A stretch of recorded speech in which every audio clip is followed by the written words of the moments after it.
I don't know how any of you expect to get anywhere when the only time you can laugh is when you are given the cue from outside. I don't mean you should become a comedian all day long or anything like that. How many don't have a sense of humor? All of you practically, raise your hand. Of course you don't have a sense of humor. You're carrying yourself on your own back all day long. With a burden like that, it isn't easy to laugh.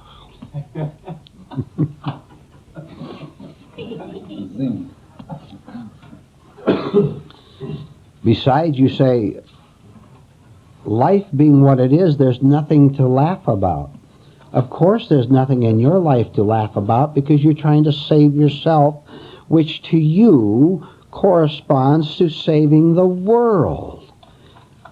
Who can laugh when they have the world on their back? All these duties, all these things you have to carry out in order to keep people liking you, in order to keep yourself protected, in order to not be found out. It's a lot of work, isn't it? You can't have a sense of humor. A proper sense of humor is not so much laughing, but simply not being wrongly serious toward yourself or toward life as a whole. Look, the right kind of seriousness and the wrong kind of seriousness. The wrong kind always is egotistical, centered around me. If I don't get anywhere, then I'll be sad. Who's trying to get anywhere? I'm going to tell you something tonight. It won't penetrate. You won't hear me. I'm telling you, you won't. You'll just go out and live the same way you always live. Unless you open yourselves to far more shocks, insults, hurts, and then keep coming back to this class and asking for more, 1,000 times more than you have already done, you are going to die in your sins. That's right. I know that. You're going to die the way you are now, which means you have failed. God hasn't failed. He's given you every opportunity. You here in this class have no excuse at all for not waking up. You have failed in the experiment that you are here as men and women on earth to smash out, to rise above the state of mechanical thinking, mechanical sleep. You failed to do it. So that's the way you go. But that's not what we're going to talk about in particular tonight. We will talk about a number of things, and I'll start with the first one. That makes logic, doesn't it? The following will apply to quite a few of you in this room, and the rest of you can take it as general addition to knowledge to begin to understand all of the learning process, all of the growth process, as follows. When you make up your mind that you want truth above all, and you have a wife or a husband or a mother or father and children, you have lots of friends, you have friends who go to the same church you go to or used to go to, and you've made up your mind that you can't take your own insanity anymore, you have produced the first crisis in yourself. It's a great crisis to make up your mind that you're going to leave all and follow truth. The terrible strain, the pain, fear, anxiety, agony. So you've produced a crisis in yourself. when you begin to make the first moves physically, outwardly, toward truth, such as attending a class like this, reading true books, books that don't lie to you like you used to read, other people, simply out of ordinary curiosity at first, wonder what it's all about. And of course they will always make wrong assumptions because they can't do anything but that. And they will think, well, he's getting religious all of a sudden. It's a little fad that'll pass away before long. Or you go down to a meeting like this sometime, and the idle curiosity, they wonder why you're going. Your wife wonders why you're going down there. Your husband wonders why. And they don't think an awful lot about it, except your husband might be a little bit disturbed because he wanted to watch that TV show with you or whatever. And you yourself begin to sense some of the greater trials, tribulations that you're going to have to go through if you're going to continue. And this is one of the traps that you will have to meet and leap over or fall into and then climb out of, if this describes you up to this point. Because you sense the displeasure in your wife's face, in your father who's a minister or whatever, your friends who are very religious. You sense their displeasure that you are beginning to do something a little bit different than you usually did. And actually, you didn't ask them whether permission to do it. You just went ahead and did it. And already that's kind of a blow to them because they like to be in on what you're doing with your life. They like to be in on your life, incidentally, because they're using it for their own sick purposes. So already you sense that you're causing a new crisis. And most people fall into this pit and never get out of it. The slightest criticism from the husband who came to the meeting with the wife, the slightest criticism of the husband on the way home, and the wife is finished. The wife who happened to pick up a certain book, and she got thinking about little things, something different, and the voice was speaking very softly to her, and she came out to a meeting. That husband's one frown finished her for eternity. This is the way it is. This is the way it is. No other way. So, the husband, of course, let's continue with the husband for just a little bit, who just came here reluctantly and resented paying the money, resented everything. He, of course, is a devil. You know what a devil is, don't you? No problem. A devil is anyone who hates truth. But he doesn't know that. He doesn't know that. He's a nice fella. He puts out the beer and pretzels every Friday for the boys. And he maybe helps in Sunday school a little bit reluctantly. At least he brings his wife to Sunday school or something. All right, on with the original plan.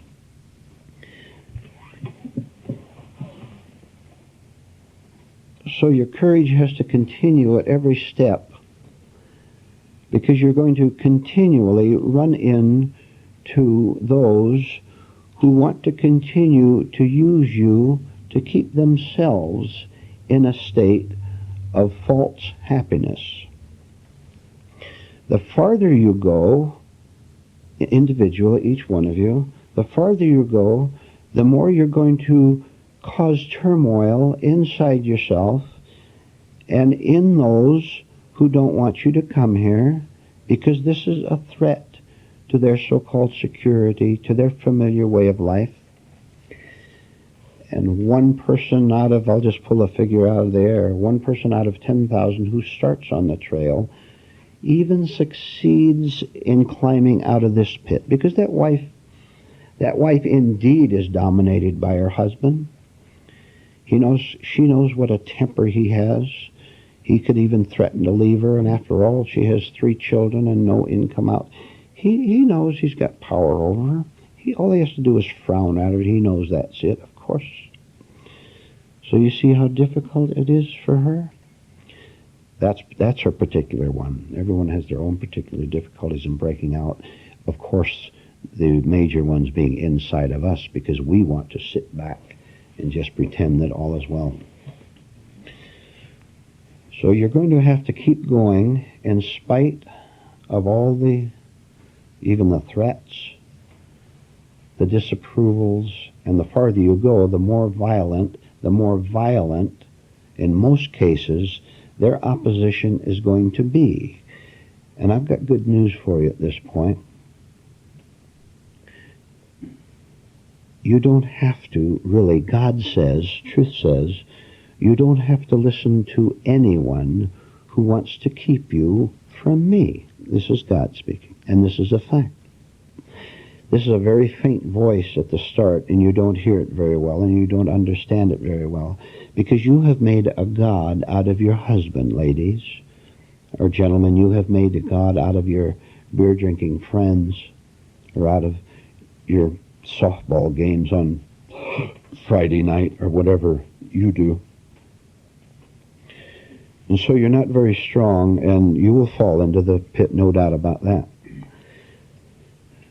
But if you're sufficiently weary, you will begin, at the same time, have a little bit of insight. You will begin to use this situation in order to climb out of the pit and keep going. But the main point I want to bring up tonight is this. Suspecting by personal observation what devils most human beings are, you must protect the seed of truth that you have from them, because this is the only thing you have that's valuable in life. And if you're going to sacrifice your soul to that sick husband, to that sick wife, what a foolish human being you are. So, of course, you're going to protect the seed of truth, the seed of by which you can grow and get above all threats. I'm telling you, sooner or later you'll be above all threats, because when devilish people see it's useless to try to attack you anymore, and they've done everything possible in every possible way, there will be a flip-flop. They will tell you, when you start to find truth, they will tell you that they're doing this because they care for you.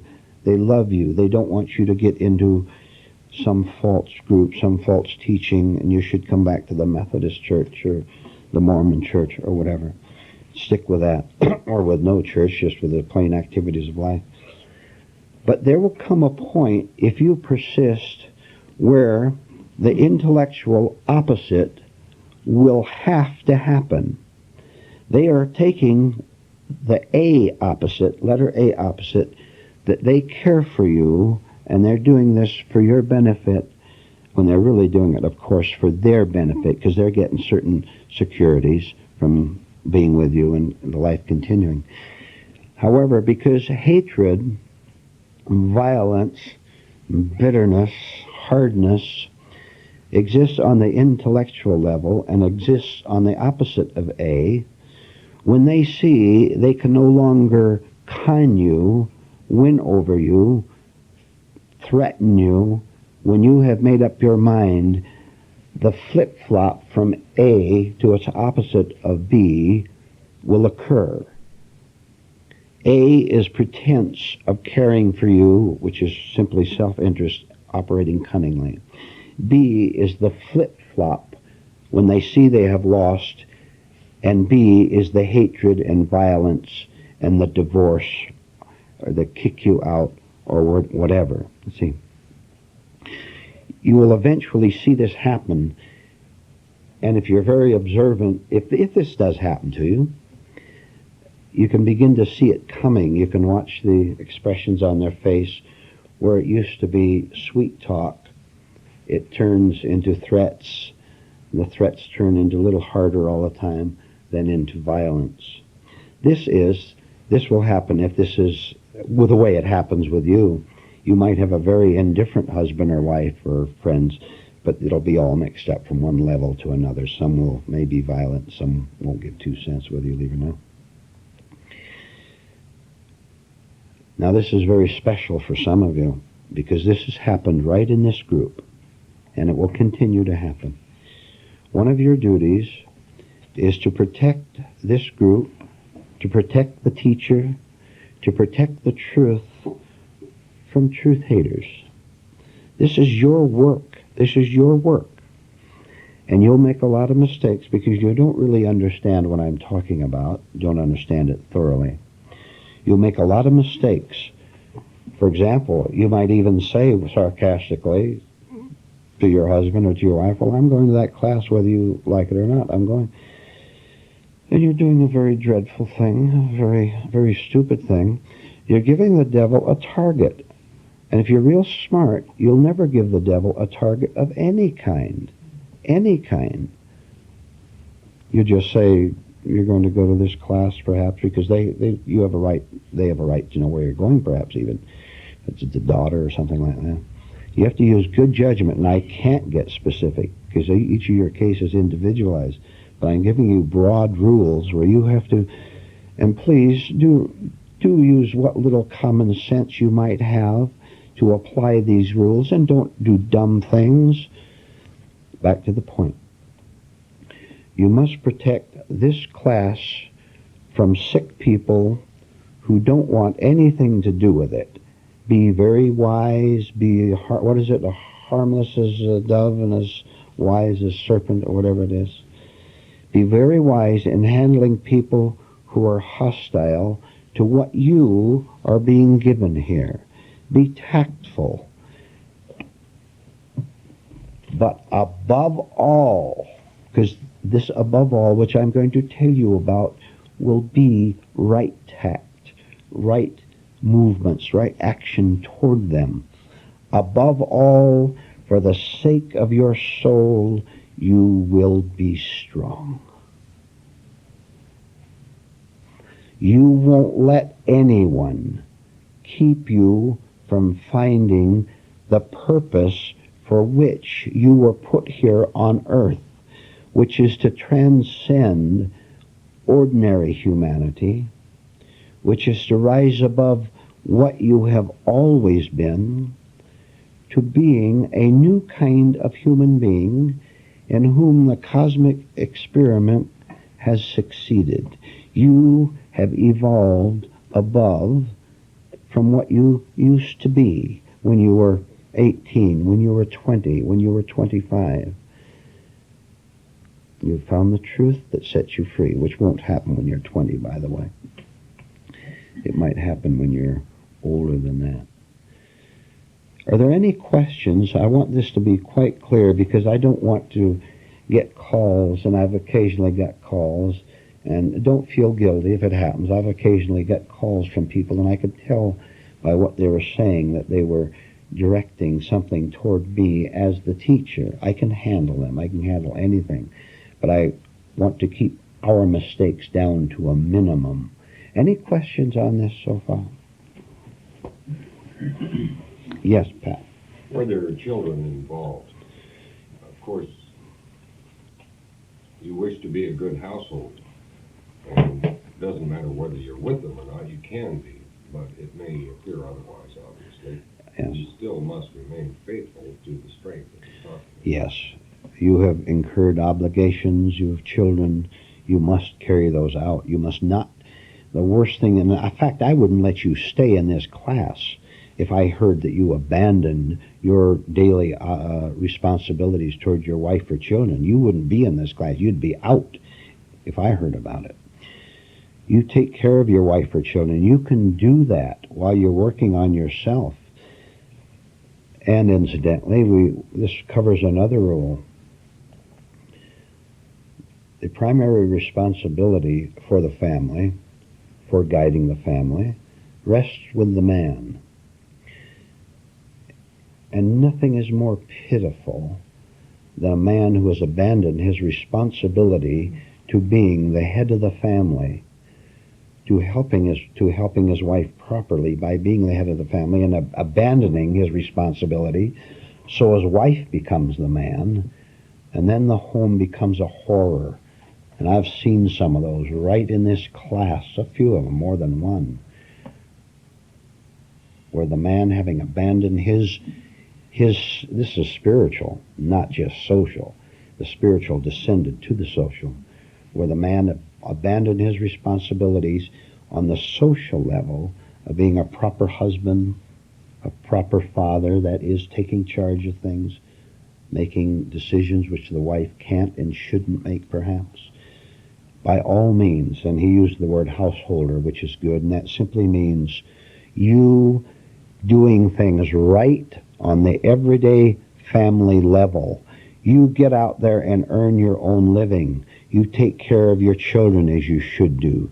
You be a proper human being on the elementary level. If you don't, you can't skip and go on up. This accounts, this trying to skip accounts for the bums and the hippies and the rest of them. The psychos who want to be a bum and yet be spiritual. You can't be. You have to be financially responsible. That didn't say you have to be rich. I said you have to be financially responsible. You have to be responsible for being a decent human being before God can give the next step to you. So don't think you can be a bum and get this. You can't. And you ask yourself, all of you and all of you listening to this tape, whether you have skipped a step, trying to skip a step, in order to avoid the responsibility and the hard work for earning your own living, for doing all the things necessary on the everyday level. Don't you dare abandon your responsibilities. Yes, please. Since you're on the topic of making a physical move, and a mental move, of course, spiritual move, may I clarify one point? We talked there for a moment about the man's responsibility to be spiritually dominant and to make the decisions that are necessary for the man to make. Does this include his decision, in spite of opposition, to make such a physical move, to make a decision in behalf of his family regardless of whether they agree with it? You have to figure out, every individual has to figure out the physical moves. I'm talking about something much higher than that. But I'll tell you this, and I'll add this to it. Remembering everything we said about your responsibilities toward your family, toward your wife, you married that woman, you brought those children to the world, you're responsible for them. If you will genuinely put truth first, you will cause one of two things to happen. If you really put truth first, really, and not phonily, right? You'll blow up that family as a unit, or the wife will come along with you, one of the two. And you are not responsible for what happens for being true. You're responsible for being true. And I'll tell you, and believe me, now don't any of you dare distort anything I'm saying here. Don't you dare.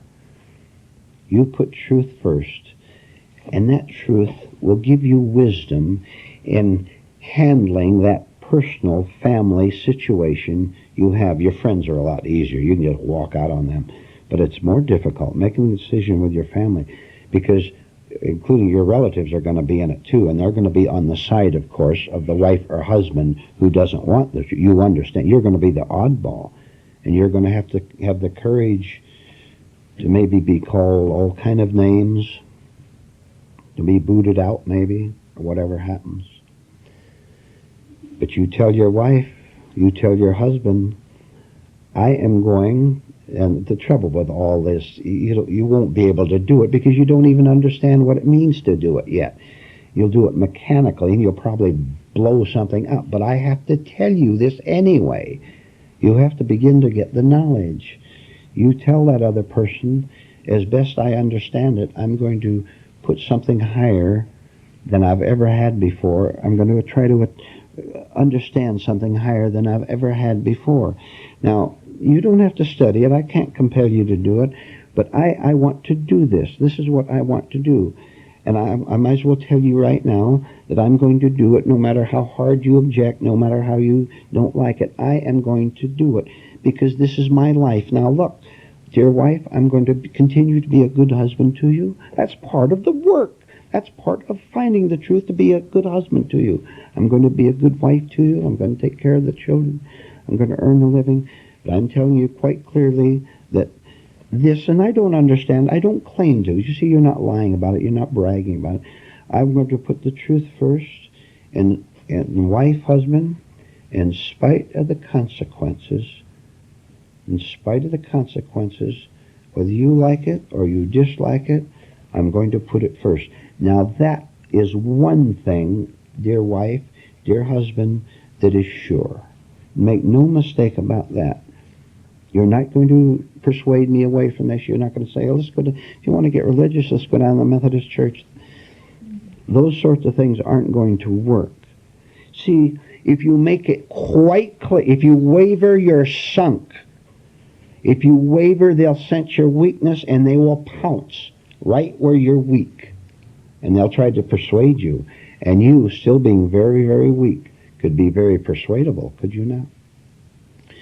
So this is the first thing you have to do. The right thing to do is make it quite clear that you're going to carry on with your husbandly duties, your wifely duties as a parent, as a father, as a wife. But you're going to start living in a different way as best you understand. If this includes not going down to that corner church anymore, then that's the way it is.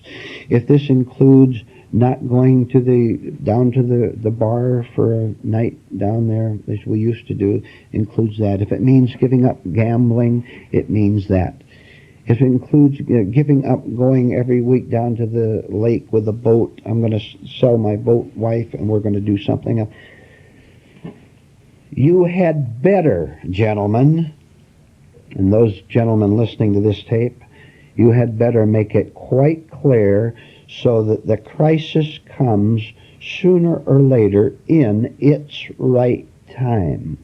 If you avoid the crisis, that is your weakness, avoiding the crisis. As you continue to grow, you continue to understand these things, then you will understand, dimly at least, where you're heading for. And you know that sooner or later the crisis will come. Take a deep breath, face it, let it happen, and the shock and the pain and the suffering you get out of that, if you take it with even this bit of understanding that you've acquired so far, then that gold will be increased. Instead of 3 talents, as it says in the New Testament, you'll have 6 talents. Now you can go on to the next crisis and the next crisis. So that beautifully, having gone through that one, you can spend the rest of your life going through one crisis after another in order to have more gold after each. They'll all be in different stages of intensity, of course. And they'll all be of a different nature, of course. Health might be a crisis to one. Finances might be a crisis to another. The loss of something valuable to you, even a physical thing, might be your particular crisis, so that you can get something from them. Let's take another 5 minutes, then we'll have our break.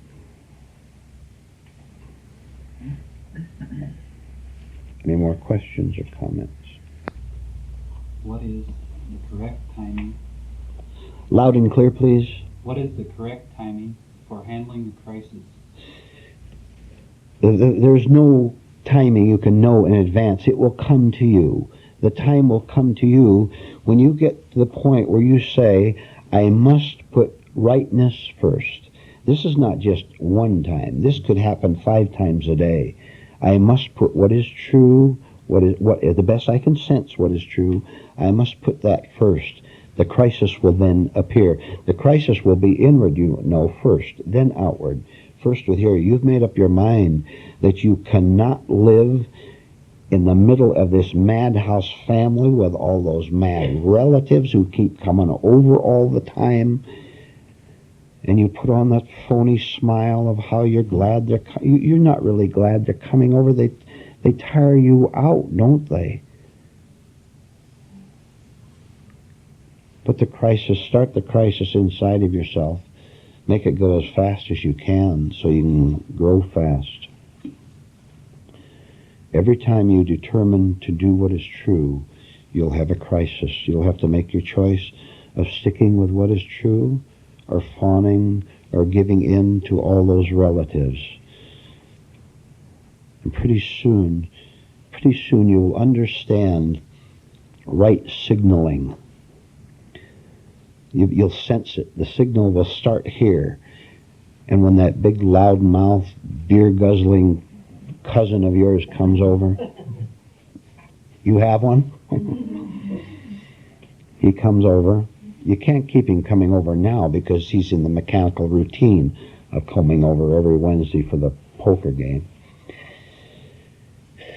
But your manner is going to be different. And you're really not able to tell him, don't come over Wednesday anymore. You're not that strong yet. But your manner, the way you handle things, oh, that's enough for tonight. And he's already, oh, come on, 3 more hands. That's enough, I said. I don't want to. This is the beginning. You see how we start? Very, very small things. Don't try to do big things. You'll do them mechanically.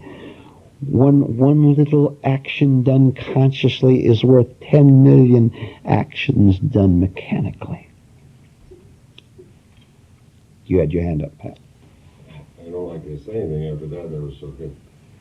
I know we have a semantic problem with some of these ideas, but I know that you are not suggesting in this discussion with a mate or someone else to whom you have an obligation in coming and in putting truth first, that you explain yourself overly to this person. You have said before, we do not explain ourselves to anyone. We simply put it forth as best we know it in our present state, and that's it. Explanations in their own way would have their place. You're explaining to your wife why you don't want to have these beer parties anymore. You're going to go to a meeting. That is proper, but it is not an apology. It is an explanation. You stop being weak toward people. You stop explaining your life away. You don't have to. And as long as you're explaining your life away, you're not going to have a life of your own anyway. You're going to have a life that you feel you have to protect.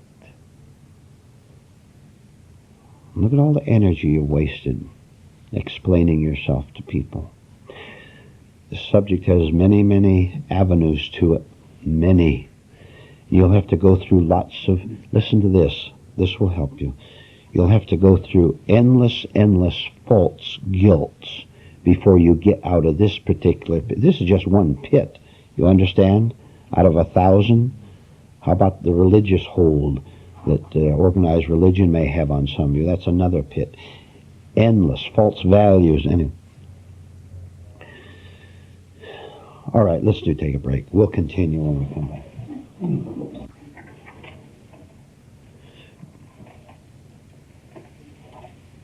Don't put up with the devil. Now, who's the devil? I see a few hands. Obviously, the devil is a dark force that inhabits human beings. Perhaps you, perhaps me. We always like to think it's the other person, of course. But this connects. I'll give you a little special rule, and then we'll go on to open discussion. Every once in a while, someone will write to Joan or ask me or say that they'd like to come here and join the class. Well, the first thing I wonder is how much you mean it. This person means it. In most cases, they just say it, and that's the end of it. Never hear anything more. They're so unconscious, so asleep, they toss that off. I'd like to come out and join the class. That's the end of it. We don't have to do anything. But every once in a while, you'll find someone from out of state who really means it.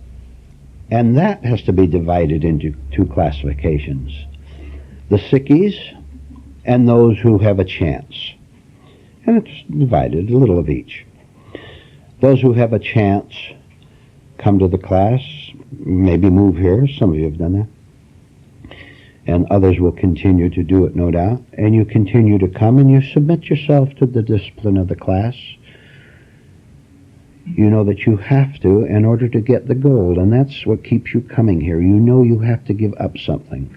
And so you do submit yourself to the rules, and to submit yourself to giving up what you know you have to give up. But the principal topic of this was the sickies who come to the class from out of state. And a sickie is very obvious. A super sickie. We're all sickies, but super sickies, right? Super sickies, you can tell by their manner, you can tell by the way they behave. They always have to have, they can't come to this class all alone, which doesn't mean if you come alone that you're not a super sickie. So, but they must have a husband or a wife or a friend. They can't walk in here alone. They've got to sit with someone, usually in the back row. Any background? Now, Jim, you're all right. And with these, it is made very tough on them from the very start to force the crisis. Don't come in here and lower the level of this class with your super sickiness. So I will force the crisis. For example, you come to every single meeting. If you miss one meeting without a good excuse, then you won't be coming back. Things like that. So as to get them out of here as soon as possible. What have we to do with that? We've got enough of our own darkness to work on without putting up with super darkness. Besides, some of you weaker ones, some of the weak parts of some of you, and I have seen it happen, could be some of the devil parts of some of you could love the total devil of some of these people who come here. So I have to get them out fast so that you're not polluted by them. And this is what happens. People leave. They don't come back. Some stay for one meeting and go, which is the majority of the cases. Some stay for a few weeks, a month, or maybe even a year. Sooner or later, remember I talked to you about the flip-flop from A to B? The A is, I'm interested in this class, and gets up on Sunday and gives nice little talks and pretends to be part of the group. All the time, the devil part of them is sitting back, waiting to get wrong, ego-centered benefits from it. Maybe he'll let me teach sometime, or maybe I could even get business out of this some way. Maybe that would be at least some benefit out of it. Sooner or later, they're going to have to see they're not going to get their evil benefits from it. And so they will inevitably, there's no way to avoid it sooner or later. It just depends on how patient their particular devil is. Waiting to, maybe it'll turn up next meeting. The flip-flop will come, and I've seen it happen several times. I could tell when it was going to happen because for the first time they show a little bit of open arrogance and hostility right in the room that they wouldn't dare show before because they knew they're coming back. But once, and if you ever, the old story of you're going to quit, so you're going to tell the boss off the last day or two, and you get less cooperative and less smiling, you get a little surly and sour. It's that same sort of thing. And I can see the flip-flop from A to B coming, and when it does, of course, then they make their final insulting remarks and leave, and thank heaven that they do. So I try to make it as soon as possible. All right, on that, do we have any more questions or comments? I do have something else. I may save it till tomorrow, but let's see what happens. You want to? Oh, yes, I'll bring up what the gentleman brought up about lunatics. Well, there are a variety of lunatics. There are religious lunatics. What more do you want to know about it? Did you ask me, or did you? What was your particular question for me? Well, I can see what tramps are. They want Tramps. to leave, they just want to say, forget what I've been doing for all my life and just come here and Yeah. Okay. And what a household is. But what is a lunatic? Is this A super sickie. We use the term super sickie. Someone who's so far gone, nothing will get through, and you're very foolish to try to teach them anything. By the way, let me add one more point. Any of you from out of state who finally decide to move here, you had better be at every meeting or have a good excuse, which is the boss asks you to work or something, or a good excuse. If you come out of the state and move here and you miss one meeting, you won't be back here anymore.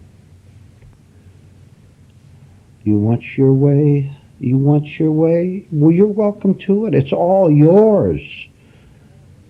But you can't have your way At the same time, have what you're being given here in this class. Make up your mind which you want. You can't have both. You're used to being in places like your clubs and your organizations and with people where you could sort of work a deal out, right? You could sort of compromise. You could sort of get what you wanted and yet, maybe give the other person a little something, smile at and be nice to them. It won't work here. It can't work here. You have to make up your mind which you want. Yes, Pat. May I ask one more question on the subject of coming to this class, moving to this area? We talked about the male role, which is a fairly traditional social role, to make the decision. The woman is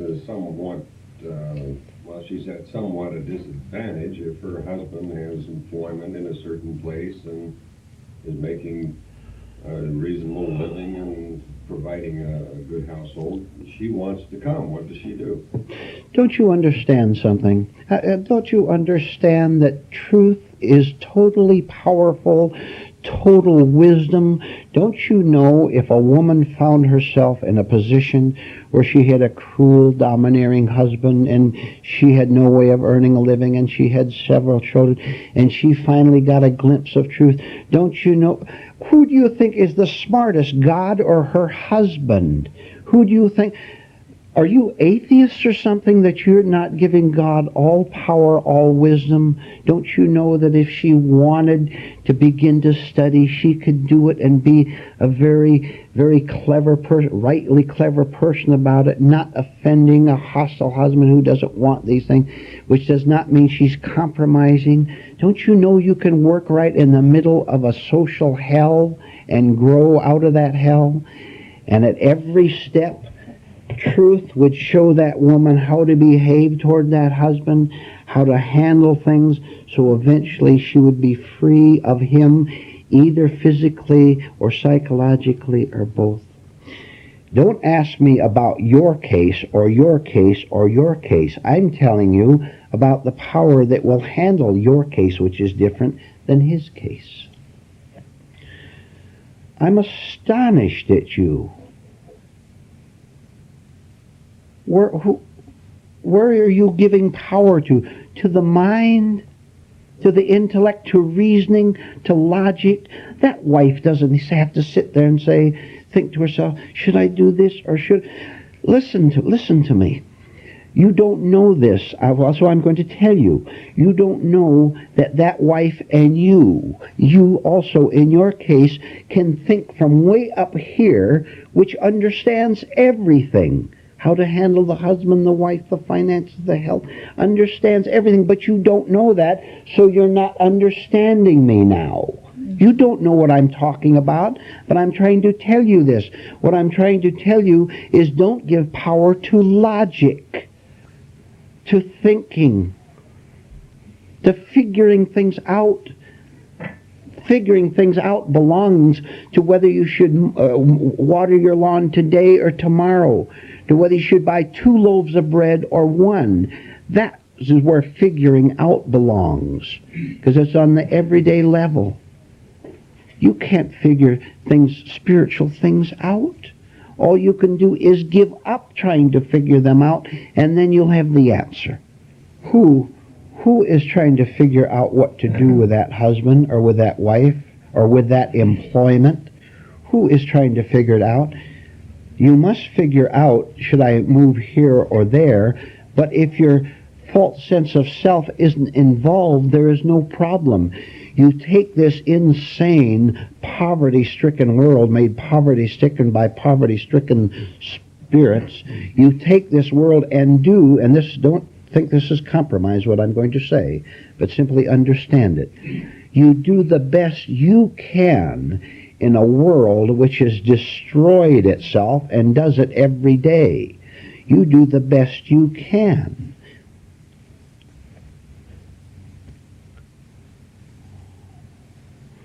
And don't love your neighbor, please, in the way you think you should. Understand your neighbor. Then you can love your neighbor without being his victim. If you love your neighbor on the intellectual level, you will be his victim. And he will think you're stupid, which you are. Your neighbor doesn't love you. Now, don't any of you, or any of you listening to this tape, be so vicious and cruel as to distort what I said, because I know how the devil works. Well, that man said you're not supposed to love other people. How cruel. You devil. You devil, you'll take anything. You're so low. There is nothing too low for you to do.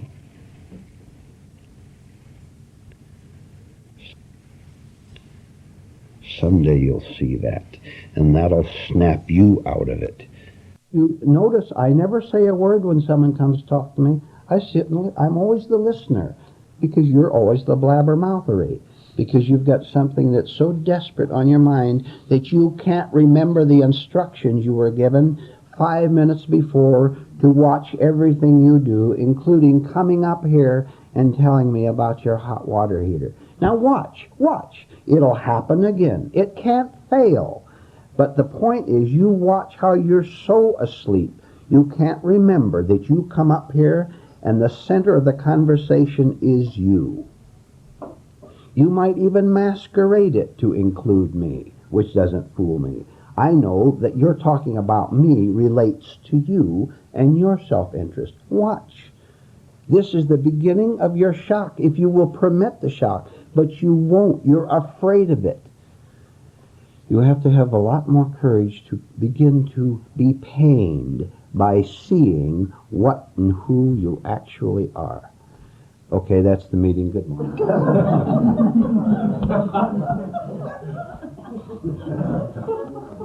Francis, down at Laguna Beach, I said just what I said now, that people come up and talk to me in a state of sleep. It didn't do any good. They continued to do it. Everybody continued to do it. See? You can't hear, you can't see, you can't understand. When it's told to you right to your face, you forget it 10 seconds later, which shows the power of mechanicalness. It can't remember. It doesn't want to remember. So you go right into it again and again. Do you remember giving me that 5-minute talk outside one day to watch myself when I went through the doorway? I don't recall, but go ahead. And I said, this time I sure will. 5 minutes after, I go take my seat, and I sit down here, and you're halfway through the program, and all of a sudden the light goes, oh, I was supposed to take and observe myself going through the door, and that was only 5 minutes after you get through giving me a 5-minute talk. All right. When I call for the break eventually, you will all rise from your chairs consciously. No more said. It is helpful and necessary to acquire knowledge about the growth process, about how we grow inwardly, about how we give ourselves up inwardly. The whole process. What actually happens at the beginning and during the process of me no longer being the kind of a person I was before I met these truths. And you'll be able to actually watch yourself change. You'll be able to see your attitudes change. You'll be able to see yourself slowing down in your responses to life. You'll be able to see how less victimized you are by your parents and their influences on you, and society and your school teachers' influence, the influence of everyone you've ever met. You'll be able to understand how you took over what they were and became that person. And having seen how you're taken over by them, by the world, by society as a whole, due to your own weakness and inability to understand that this was sickness they passed on, not help and not justice and not goodness. You'll be able to understand, by seeing how you were taken over, how you can begin to break the self-trap. So I'm going to read a typical example. I sat down at the typewriter and just type out one process of how growth proceeds, which you will understand when I get to it. And I could have sat down and written 2 of them, 10 of them, 50 of them, 500, 5,000 of them. So this is simply an example of how we grow. So reflect on this, just think about it, relax and sit back and try to see that this is one way in which we actually proceed in our inner growth. You'll see what I'm getting at as I read it, I'm sure. And I'm going to read it quite slowly. Weariness with life produces a yearning for something else. A yearning for something else produces investigation. Investigation produces a submission to spiritual lessons. Submission to spiritual lessons produces the rule for self-noticing. Self-noticing produces self-shocking. Self-shocking produces new thinking. New thinking produces higher values. Higher values produce urge for interchange. Urge for interchange produces wish for harder work. Wish for harder work produces insight into saving energy. Insight into saving energy produces cosmic confidence. I'm going to repeat the whole thing. Weariness with life produces a yearning for something else. Yearning for something else produces investigation. Investigation produces a submission to spiritual lessons. Submission to spiritual lessons produces the rule for self-noticing. Self-noticing produces self-shocking. Self-shocking produces new thinking. New thinking produces higher values. Higher values produce the urge for interchange. Urge for interchange produces wish, the wish for harder work. The wish for harder work produces insight into saving energy. Insight into saving energy produces cosmic confidence.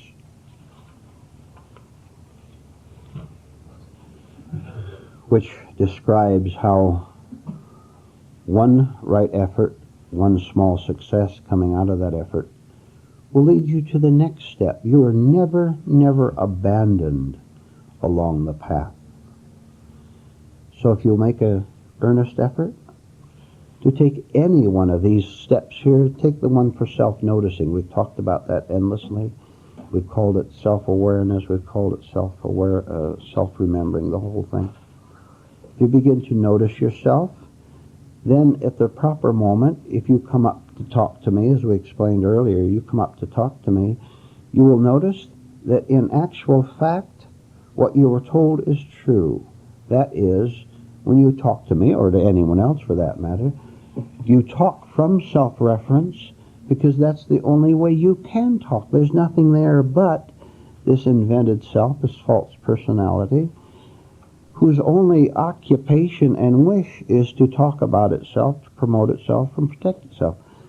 So in a very small way, you have noticed the truth of the lesson you were given. And it's the personal noticing of the truth of the lesson you were given that produces the shock that we talked about there, that produces, first of all, of course, it produces a lot of other negative emotions, which we've talked about also. It produces shame. You actually see for the first time what an egotist you actually are, that you can't open your mouth without centering the conversation, the question, the whatever, back on yourself. That in turn will produce a wish to investigate this very strange thing that's going on, that you always talk about yourself while pretending, of course, to be interested in other people. That could produce the investigation to seeing just exactly who is this self that's so utterly wrapped up in itself that has no choice but to compulsively center the whole universe around itself. And then maybe you could make the connection between your suffering, between your suppressed anxiety, between your suppressed suffering, your hiding.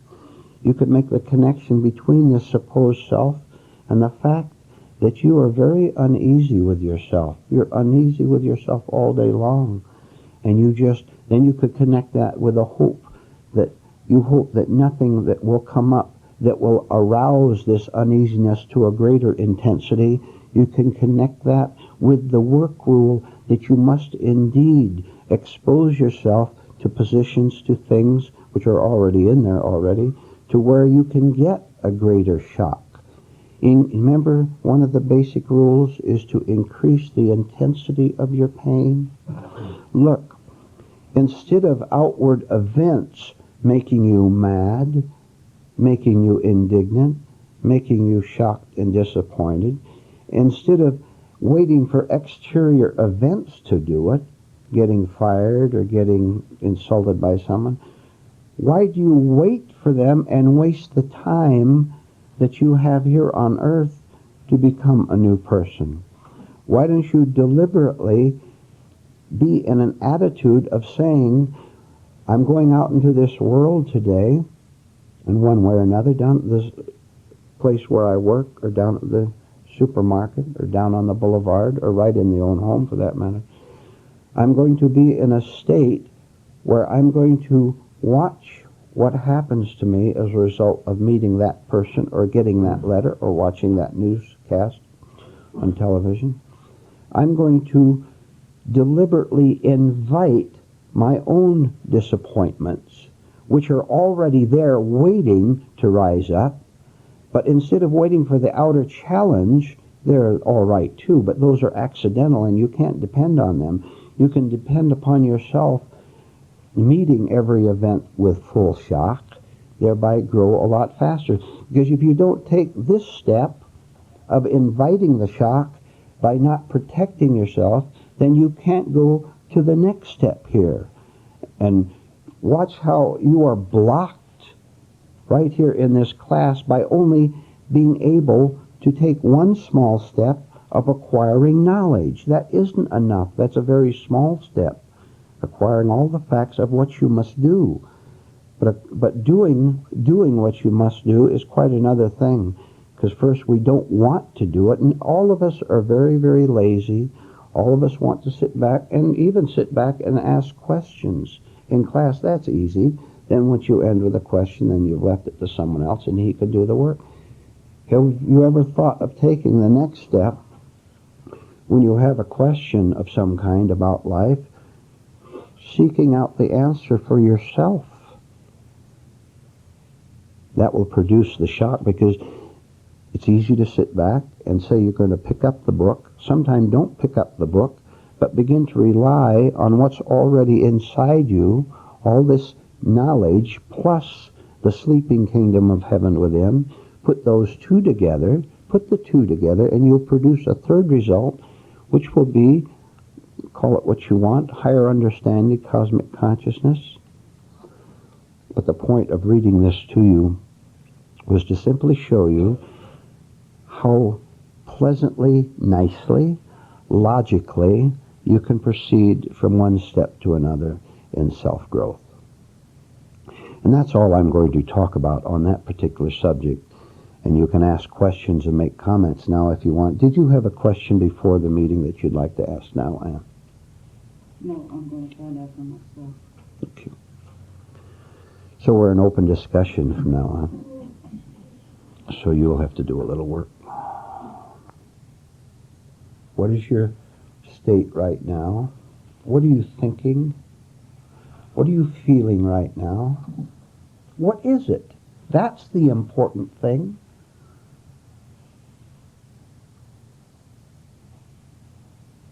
Sally. I don't see the harm that all this self-referencing does, because I continually self-reference. You know that you pay the price of self-reference. Yes. Hmm? What is your internal life like, Sally?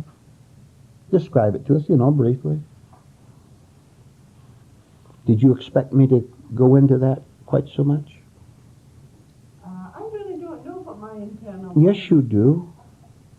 What are you like internally? Are you negative? Oh, yes. Well, Negative. how are you negative, for example?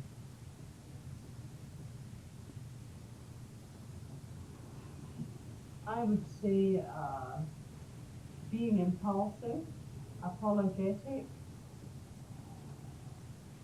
All right.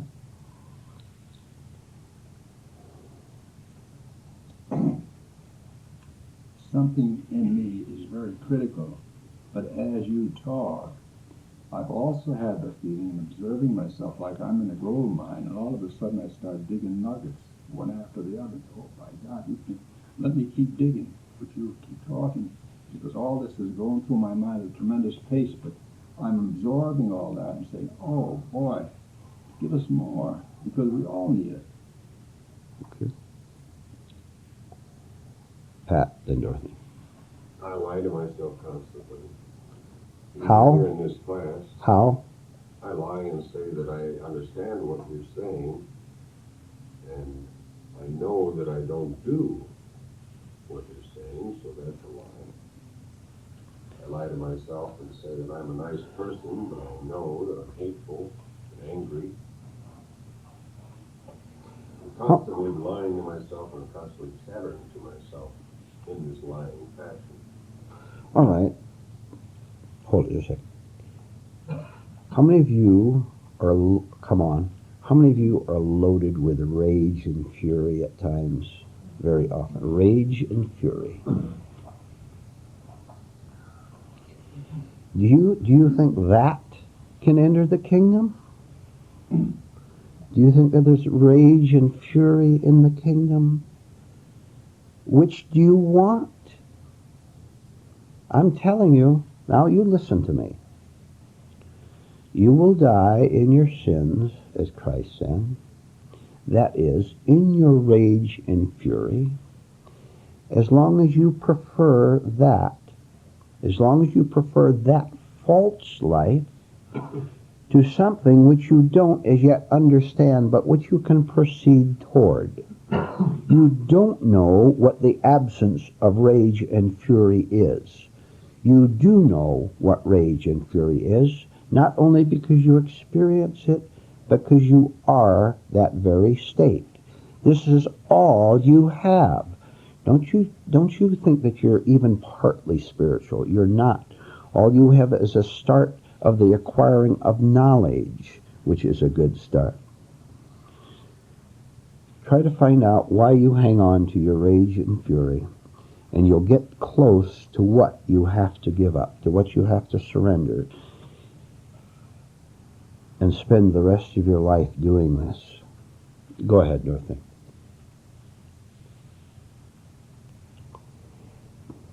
I have been noticing the amount of inner talking that I do. Not mental movies, yes, but besides mental movies, there's kind of a monologue that goes on all day long. Do you try to interrupt it? Yes. And that was the question, is it, well, in dealing with that, it would be the same as the mental movies, just drop it? Yes, we simply put different names onto the mental ramblings on. You can call it vagabond thoughts, which we have, or mental movies. You know why you don't stop them? Because you don't remember to stop them. Why don't you remember to stop them? And I'll answer that in just a little bit different way this time. Simply because you're not advanced enough, you don't know enough, you're not into it enough to be able to remember yourself at all times when necessary, when you're not in practical thought, so that you can put an end to it. The knowledge comes afterward. Why don't you, after you've done it, then you can see, I spent that 3 hours just worrying about that particular subject. Why don't you catch the worry before it comes up, which you can do if you stay awake, but you're not able to stay awake yet. So fine, that's what we're working on. Go ahead. Then connected with that, since I've been spending a lot of time alone this summer, is loneliness when we get sick and tired of our own inner dialogue? Is that Loneliness, where the loneliness comes from? well, that's kind of a confused thing, but I'll comment on it this way, then we can go on with it. How many of you don't like your own company? All right. You very same people who don't like your own company are in love with your own company. See the opposites working there? Don't you like to walk down the street or sit home and just think your own thoughts? Why do you like your own company? It's a negative liking, by the way, because it's self-centeredness, isn't it? You're all involved with yourself. And when they get boring and you get a little tired of it and the novelty is worn off, then for the mind will shift over to being bored with yourself, will it not? So you have a false pleasure and then you go over into self-boredom or loneliness or whatever.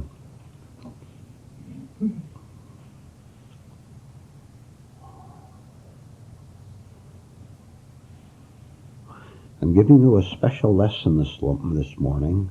Let's see if you can catch it.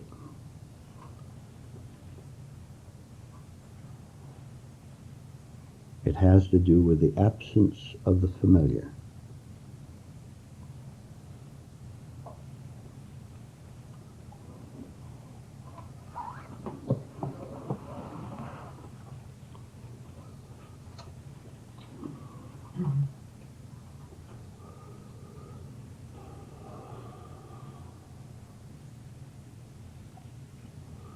There comes a point in teaching where the teaching can have no more effect because it has been given in detail, in repetition, in volume. You have been given the teaching.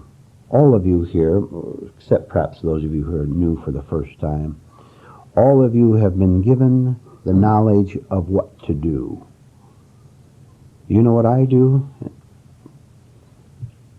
I sit back. The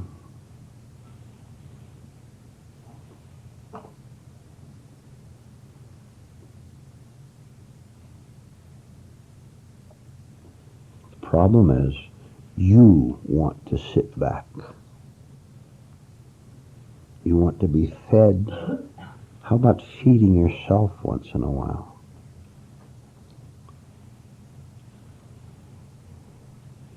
Yes, Jim. See, we know what you're saying in a certain degree. In other words, where we're at. Okay. Okay. Now, the conflict comes in is that wanting something different, wanting out, and then to eliminate the anxiety or the anticipation of always waiting for something to come. I'm following. Yes, I am. Yes. All right. Fine. Yes. Do you want to comment on that or no? Yes. Oh, no. I want to leave it there. Joe, back there. It seems that one of my ways of being lazy is to get confused. When I am confronted with a situation where I can either work or loaf, confusion takes over, and it's a way of avoiding what I should do. Let me tell you something. Do you have any idea of what you are getting in this class and have been given in this class over the months and years? Do you have any idea how purely, how in detail, how directly, with all the trash set aside, you have been given the way out of the human madness? Don't you know what you have been given in this class? Apparently you don't, because you come back here to ask for more instead of using the pearls you've been given over and over. Don't you sit back in the faint thrill of knowing that the truth is here. You start making personal application. You start giving something up. You start sacrificing something. What could you sacrifice in order to begin to make the truths come alive in you? Could you sacrifice your hurt feelings when you're told that you can't answer a question with a simple yes or no, but have to give a speech every time? Some of you, I can't give too much to you. You would react in hurt feelings and then would lose you for the rest of the meeting, because you don't even know what instant recovery is. You don't know what it means to drop everything and be pure right now. You don't know what it means to cancel time, to cancel yourself.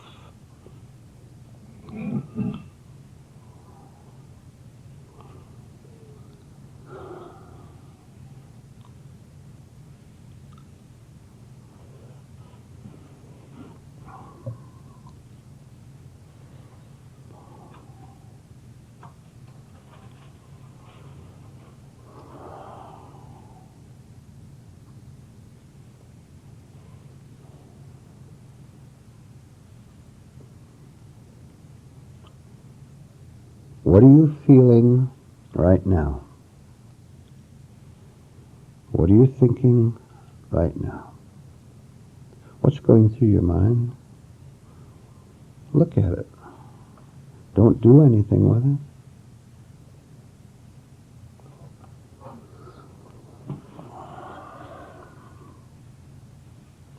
Come to a stop. This will make you nervous. Never mind that. Be nervous. Just go ahead and be nervous. Be uncertain. Be uncomfortable. Be ill at ease. This is your state, you know. So we're trying to make it conscious. Any one of you can sit in this room during the class and distract yourself, lose yourself in the words I'm speaking, or that you're speaking to yourself, or into some little humor that comes up. Anyone can do that. And everyone does that. Why don't you do something different?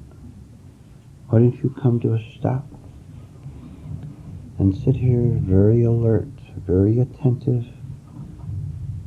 not thinking about it, but simply self-noticing, outer noticing at the same time. Noticing, seeing purely what is going on. You're not able to do this, you understand.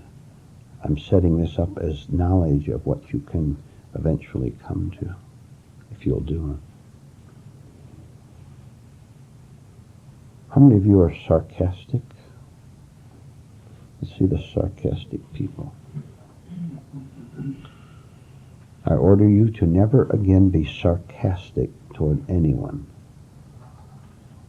Now, the next time you become sarcastic, you're to remember what I said and see how little you can control yourself.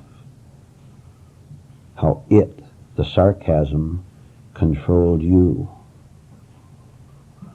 And incidentally, all sarcasm has self-defense in it. Your way is right. Your way of doing things, of cooking in the kitchen, of handling that business project, of living in general. your way is right. Therefore, you're quite justified in being sarcastic to anyone who doesn't conform to your ideas of what is right. And every time you're sarcastic, you're also afraid. You can't separate the two.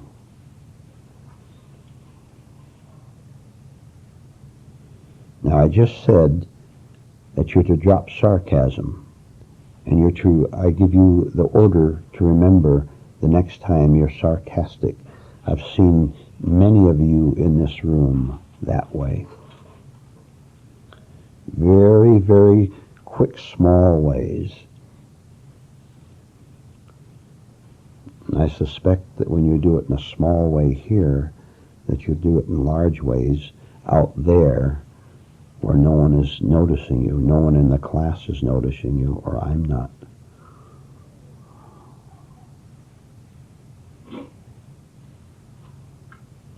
You're living in lullaby land.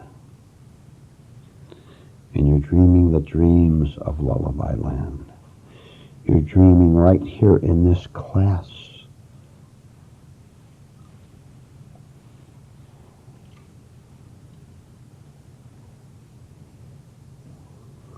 You're going to have to awaken your own urge. I urge you, and this class as a whole urges each one of you to snap out of it, to see what you're in and snap out of it. When the urge comes from within you, your progress will go much faster.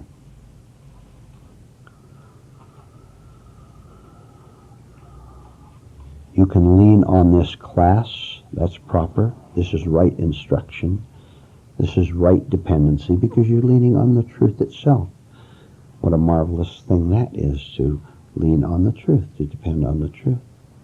But you are presently depending upon it coming from an exterior source, and also depending upon it on the level of your own knowledge. You're leaning on your own knowledge about truth, which is not truth itself.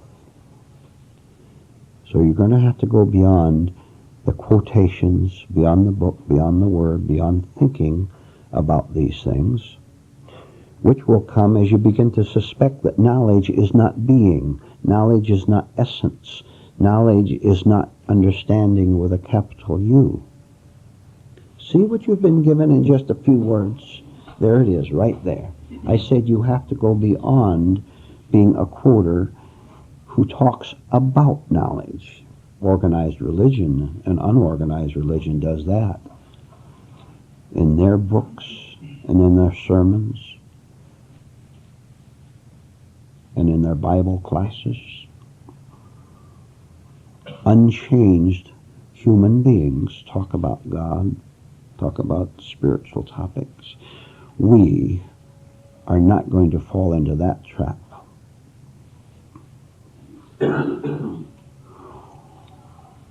The purpose of this class is to present the truth which changes the way you are. Therefore, the way you act toward the boss, toward that sick society as a whole, toward your relatives. Change the way you act because you've changed the kind of a person you are internally, so that you understand the sick world perfectly because you're no longer a part of it. And when you gather at your relative's home, or you gather in the office with those other workers, or with your friends around the dinner table, when you're with them, you know that you're completely different from them, but you never say a word. Because you know, for example, how it took you 10, 20, 30, 40 years to get where you are, to get beyond the imagination that you were different from them. The imagination that you were different from them, which is vanity, which is sickness. But you stuck with it, and you saw how around the dinner table you had to argue with your relatives that you were different from them. You had to prove to them that you were someone who thinks in a different way, who feels in a different way. But at the same time, perhaps 20 years ago around the dinner table with your relatives, at the same time you argued, you had the sense to notice your uneasiness. You had the sense to notice how you felt a sudden triumph when you said something that put the other person down. And then a minute later, he said something to you that made you feel bad. And you noticed that you weren't different at all. You're the same old person who was the slave of that insulting remark or that little sarcasm from them. So you work for 10, 20, 30 years, and then because they're still your relative, you go to your mother's house for dinner once a year or whatever, and you walk into the room consciously, and you're very quiet inside, and you sit down, and of course Uncle Bill starts talking about the baseball game, and his wife interrupts him to ask him about something, and this third person starts blabbering, and you don't see alone, you know you're in an insane asylum. You know that you're in one of the millions of insane asylums being anyone's home in this world. You know it. And you also know you're no longer a part of it. You know you're not insane anymore. Because you at one point knew you were. All right, back to this business of rage and fury. Let's see the hands again. Rage and furious people. Well, you got higher. Higher? Okay. Some of you don't. All right. Now look, I'll tell you something you don't know about your rage and your fury. You don't know that it has a false foundation. You don't know that you need not fear giving up your rage and fear. You don't know this. I'm telling you, you don't know it. Because if you did know it, you would drop it right now. And it would never come back. Never come back, because you'd see how you burn yourself with it. Self-destruction, self-defeating behavior. So I will tell you, you need not fear the absence, the elimination of rage and fury. You think that there is something fearful in giving it up. There's only something fearful in having it, and the fear of giving it up is also false. The rage is false, and the fear of abandoning it is false. But you don't know this, so this is why I'm emphasizing it. The fear of not having your rage is false, because I know that you value it, you treasure it, you must have it. This is your drink. This is your alcohol to go right into rage and fury. And you can't live without your dose of it 10 times a day, suppressed or open. 99% suppressed, right?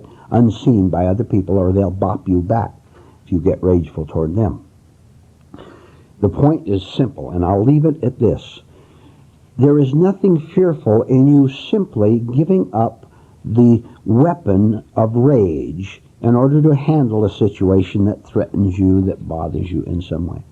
So, from now on, you will understand that there's no need, it serves no purpose at all for you to be offensive with your rage. To the contrary, the sword is a two-edged sword, and it cuts both the other person. You can most certainly hurt other people with rage, but it also cuts you too. You can't cut the other person without also cutting yourself. There's no way. You are that fire. You are the fire of rage. You burn someone else with it.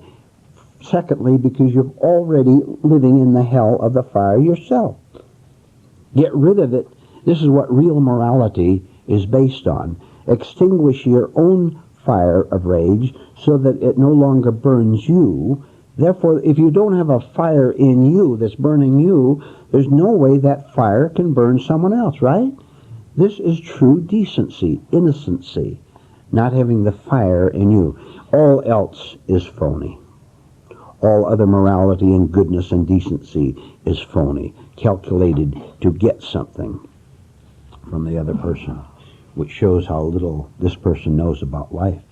The other person can't give you anything except on the social level. It can give you bread and tea. All right, what would you like to talk about?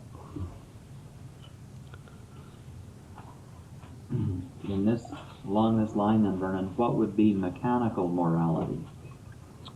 Well, we've talked about that endlessly. You tell me. Teach yourself. You teach us. What is mechanical morality? It would be an effort by imposing a mechanical standard on my life to create righteous me. All right. That's a one-sentence definition, which imposes then or creates conflict within me, because there is always a gap between my understanding and this supposed mechanical standard. That is, life is not mechanical, so there can be no mechanical standard applied to it.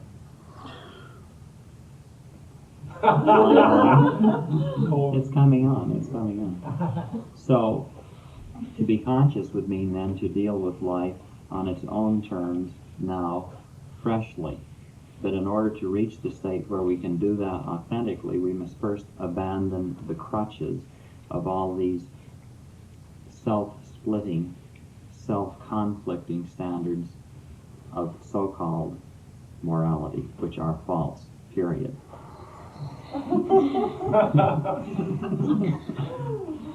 May I comment? Please. Thank you. I've asked you before to notice your package of goodness, your package of moralities, and notice how painful they are, how you resent having to be so good, having to be so loyal. For example, take a simple kind of loyalty to your pressure group. How many belong to a pressure group? Let's find out. All of you belong to a pressure group. The human race is a pressure group. But take a labor organization, a business organization, a religious organization. Every organization is, to one extent or another, a pressure group. And why do they organize as a pressure group? Because you can get more if there are 50 idiots screaming for their rights than one idiot screaming for his rights. Because there's far more intimidation and threats in 50 people than in one person, right? All organization is evil. So you belong to this pressure group, and you are loyal to it. Why are you loyal, quote mark, loyal to it? Simply because you're going to get a bigger raise out of it. You're going to get more power, more prestige, more benefits from the government. You can parade around in the uniform of that organization and pretend that you're somebody. So isn't your loyalty, well, I believe in being a loyalty to my group, to my convictions. Isn't that a good example of a phony morality, that kind of loyalty? You know what you're being loyal to? You're being loyal to your own destruction. That is a destructive group. You're being loyal to that, therefore you're being loyal to your own destruction.